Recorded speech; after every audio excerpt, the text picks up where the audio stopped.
Hi! Welcome back to Luna's unboxing of the Mythic Odysseys of Theros. We are unboxing right now 4 more packs of the Icons of the Realms. I have previously opened previous 4 packs. If you haven't seen it, go ahead and check my other video. We got quite a selection. I still just put them off to the side over here. I will do a close-up of what I have gotten later on in the video. But if you want to see a close-up beforehand of where I'm going on about each individual piece, go ahead and check my other video. Again, thank you for joining us today. So we're going to go right into the... Oh, before I go right into this one, my resident D&D and Magic the Gathering nerd, my husband, had just advised me that I had made a mistake beforehand. I had thought the Guilds of Ravnica were the first Dungeons and Dragons crossover, but no, Ixalan, however you pronounce that one, where it was dinosaurs, vampires, and pirates were the main theme of monsters and characters. That was the first crossover one. I did not play that one. In fact, actually the set for Magic the Gathering is kind of when I started falling a little bit out of playing the Magic the Gathering card game.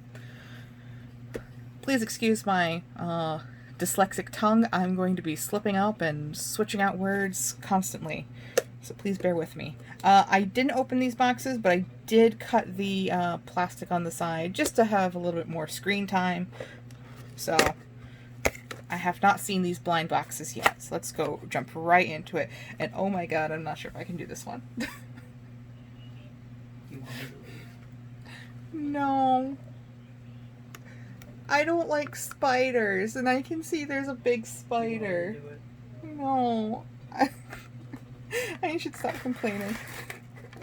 Because watch, everything else in this box is going to be what I was hoping to get, which I mentioned the last time I played the PC characters. So, oh, you know what? It's a monster lady, so I don't know why it's not as bad. Oh, because it'll still kind of creepy. Okay, we're gonna get through it. We're gonna get through it, Luna. And I'm just gonna get spiders all in the comments now.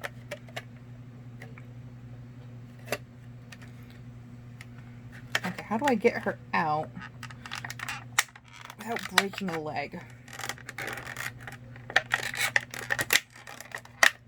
Ooh, okay. Yeah, I gotta touch her. I'm sure any arachnophobes out there are gonna feel with me on this one. Alright, so this is number 44 of 45. Arasta of the Endless Web. She is big enough that I don't really need my hand on the back for you guys to see her. Oh, so one of my other players is a big arachnophobe as well.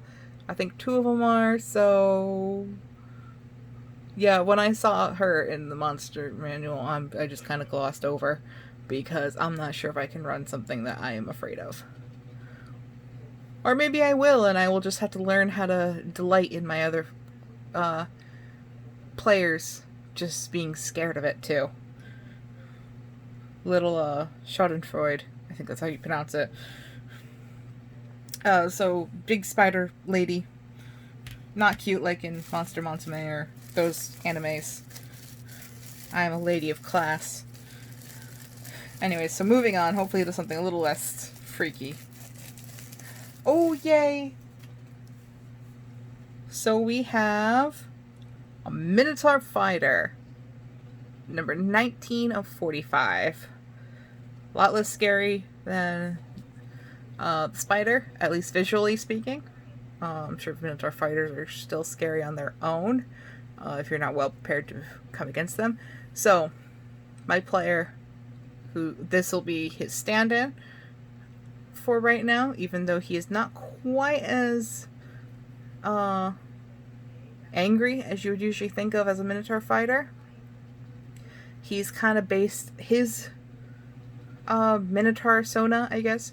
You can kind of say is based more on the big fluffy cows that you see, like when you get them blow dried and they have all the fur in front of their eyes and they're just cute and you want to give them a hug versus run away from them. That's kind of what his Minotaur, just a big guy.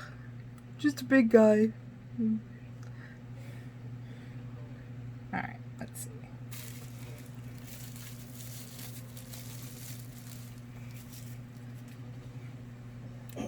Oh, it looks like I got. Alright, so we have number 9 of 45, the Night Hag. When I first opened this up, I'm like, why did I just get Voldemort in here? But it is the Night Hag. Little hard to see her face. Oh, okay, there we go. So let me see if I can get her in. So the thing with Night Hags is they don't really have a face. Took me a moment to remember. I'm like, what was that? My first thought was, what's that mark on her face? And then I realized, oh yeah, they don't have they have a singular eye, which they enjoy to keep in their mouth, as they lure travelers into their home. So that's gonna be fun.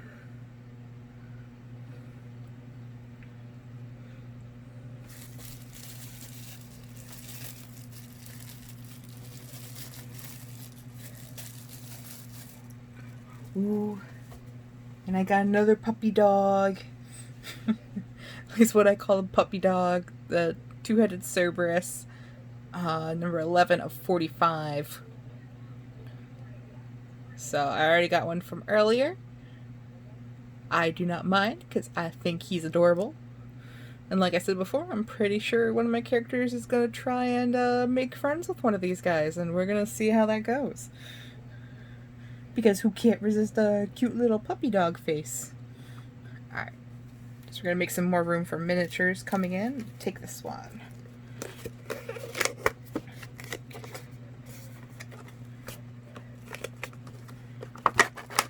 If I get another spider, we're sending one to the player who does not like spiders. Because I'm sure she's going to love that. Probably hear her like screaming at me now, just being like, no. Alright, so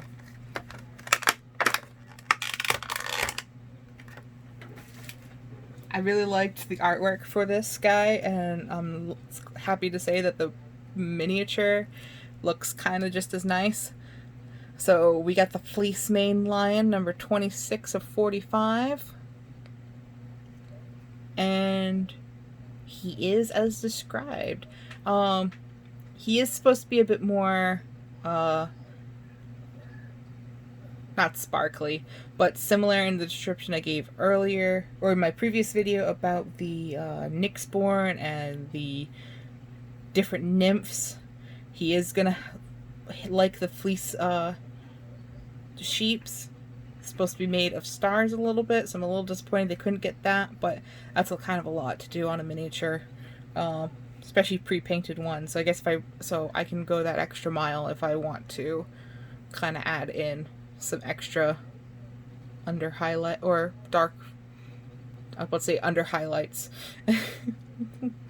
little extra darkness and sparklies into his mane for like the shadowed areas. But he looks pretty cute. You know, as far as a lion can get cute.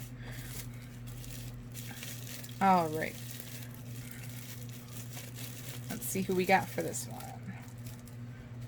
We have a Satyr Thornbreaker, number 24B of 45. So I didn't realize there was going to be a 24A and a 24B. So that'll be interesting to find out what 24A is going to be. Okay, it's not a sword, it's a bow. His arrow is just a little bent, so I'm gonna have to fix that. But otherwise, pretty nice detail on the face. At least I think, for a pre-painted one. And though she plays a female, I have a placeholder satyr character now for one of my players. And I have a minotaur, so now all I'm looking for is a centaur.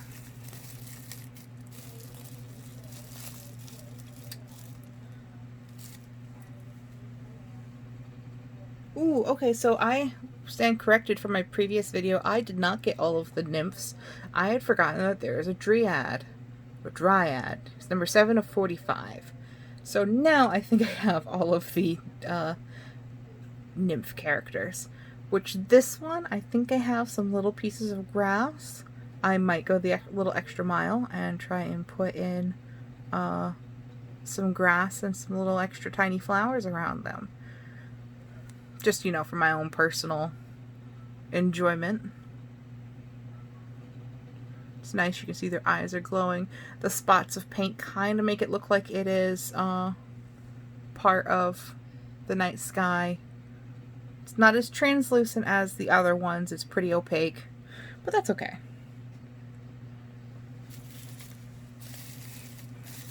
Alright.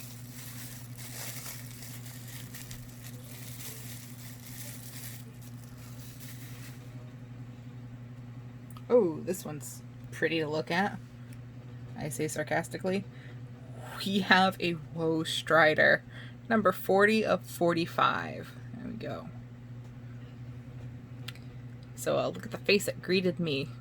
That is just simply gorgeous. It's gonna be in my nightmares for quite some time. I think she's a little bent. I think it's supposed to be a little bit more upright and knuckle draggy. But, you know, something just as horrifying about this thing being leaning just sideways. It's kind of hard to tell. There we go. How it's just leaning a little sideways for, trying to come after player characters. Alright, that's enough of that. Like the spider, creeping me out a little bit. I think it's the eyes. I can deal with Cyclops, I can deal with like having creatures having 3 eyes. Once I start getting into that 4 and 5 realm, I think I start freaking out a little bit. Alright, let's see what we got here. Oh, this one broke off. Oh no, it just, the base shifted. It was eager to come stampeding out. So we have the Cobblepause, number 30 of 45. And I don't know about you, but whenever I hear Cobblepause, all I can think of is from Final Fantasy 15, the Cobblepause, which was this giant creature that all I can think of is it reminded me of what's that creature from or what is Bigfoot? What kind of dinosaur? Or Littlefoot? Little? From Land Before Time? Oh, yeah, he's a long neck. Yeah, the long necks. I can't think of what they were called. Brachiosaurus? Someone's definitely gonna correct me in the comments, and I hope, and please forgive me that I can't think of it right now. So, the Cobblepause does look pretty terrifying. It is one of those big creatures that players can face. Get a look at that mug with all the... It looks like snot. I know it's not, but I think because they picked pink instead of like a gray for like the steam coming out of its face, it looks like just pink snot. Like there's its lungs. It's gonna be a little hard to take seriously. Right.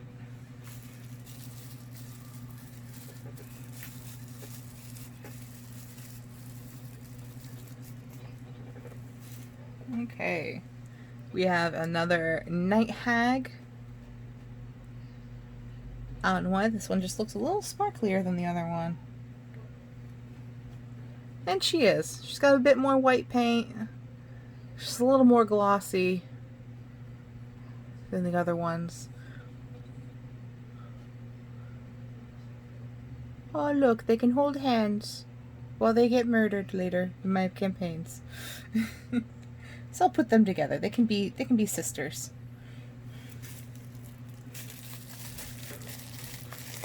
Stare at everyone through their mouth eye. Oh hooray!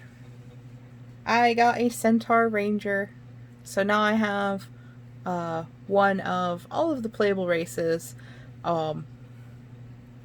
His spears is a little bent, but again, that kind of comes to be expected when you buy the blind boxes, or even sometimes the nicely packaged, unpainted minis. They just sometimes get a little bent.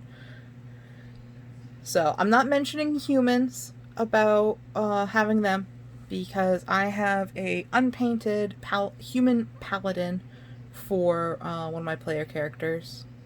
Not one of mine, one of my players' character. And but humans are in the realm of Theros. And I mentioned earlier that one of my players is not from the realm of Theros, and they are a Aesimer, just in case you were wondering, which I did not know existed until recently. Oh, nice. All right. So now we have number 13 of 45. We have a human paladin, which is really nice. So her arm's a little bent because I'm pretty sure she's supposed to be going straight on looking at it. So it is a female in comparison to the Crowan warrior who was a male.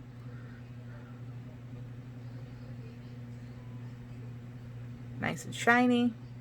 So I would use this for, if I didn't already have a human paladin for one of my player characters, but he runs a man anyways, so I figured it was easier just to get the mini. But now I have technically all of the races. Alright, last but not least, the last box. And we will see if we get any more doppelgangers or doubles.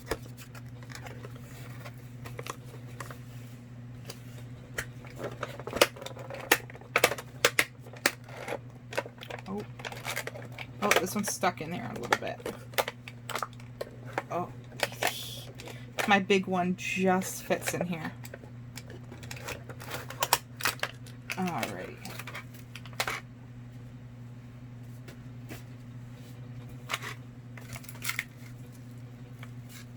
Alright, so we'll start with the big guy.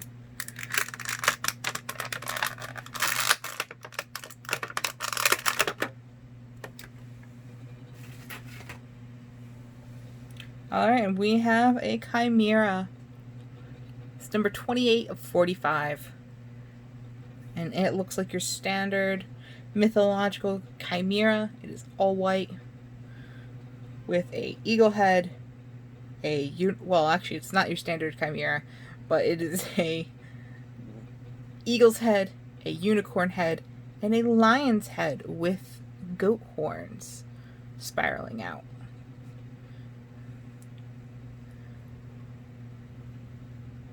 So it's really nice. I feel it's pretty detailed for the wings, or at least that's just how the paint job came out. The tail is just a scaled tail with a fluff at the end. I don't know what you would call the fluff at the end of a lion's tail, but there's no snake head at the end of its tail. But yeah, it's a pretty nice take I like for the Chimera. It's quite big actually in comparison to some of the other. I think the closest other one that I could say was just almost as big is the Guide of Erebos, the Emissary of Erebos that I had gotten. I had to double check its name. Alright, get to the last of the little minis.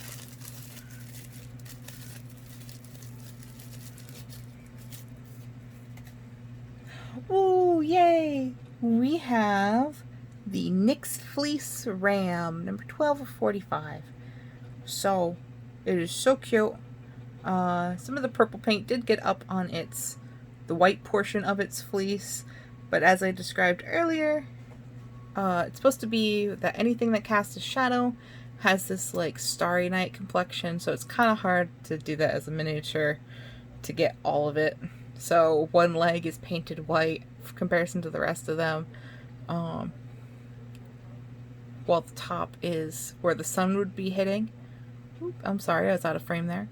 Is all white, and it's kind of sparkly looking. I think that's a mix of the glossy paint and the speckled light purple on top of the dark purple paint.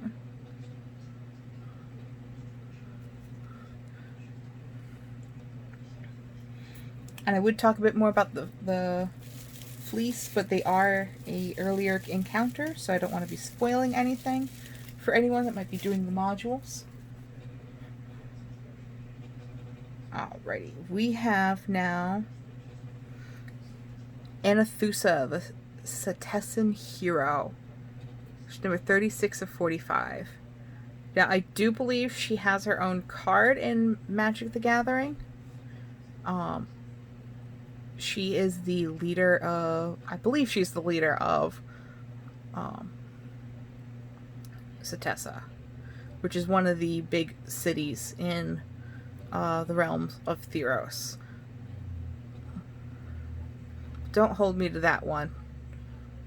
So, but I do like the artwork for her when I've seen her in the game book.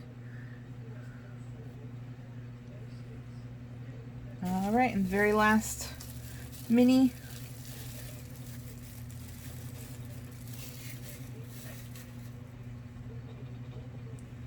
And we have your classic Medusa.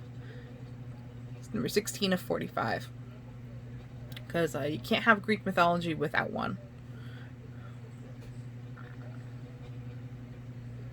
So she has quite the head of hair. I might try and bend these a little farther back, see if they can come back, because her hair's looking just a little flat, but that's fine. It's not too bad. But she's quite pretty. I like her paint job. Face is just a little wonky, but what do you get? It's a miniature. It's a mass market painted miniature, so. But it is really nice. I do like on her tail, it is mixed paint colors, like you would find for natural snakes out in the wild. Hopefully no one is afraid of snakes here. Alright. Oh, and she is tilting just a little bit, so I might... There we go. I'll have to slowly get her to move back up without breaking her. There we go. Alrighty, so this is the haul. Excuse my messy desk area. We'll take one little look over.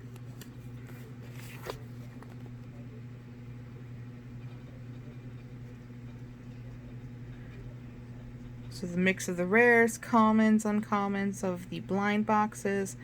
In the back here is, from my first video, is Pluchronos, the World Eater. I feel like I got some good up-close versions of him if you want to take a look at that. And again, thank you again for coming out and, or for coming and looking at my video with me. And seeing the blind box opening of the Mythic Odysseys of Theros and Scary Spider Lady. She might stay in a box for a while. Alright, thank you very much, everyone. I enjoyed opening these up, showing them off. Hopefully my players will enjoy the modules I set up for them. Again, let me know in the comments if you are running Theros, what your players are doing, how you plan to have fun in this new realm. I'm really excited for it. I love Greek mythology, so let me know.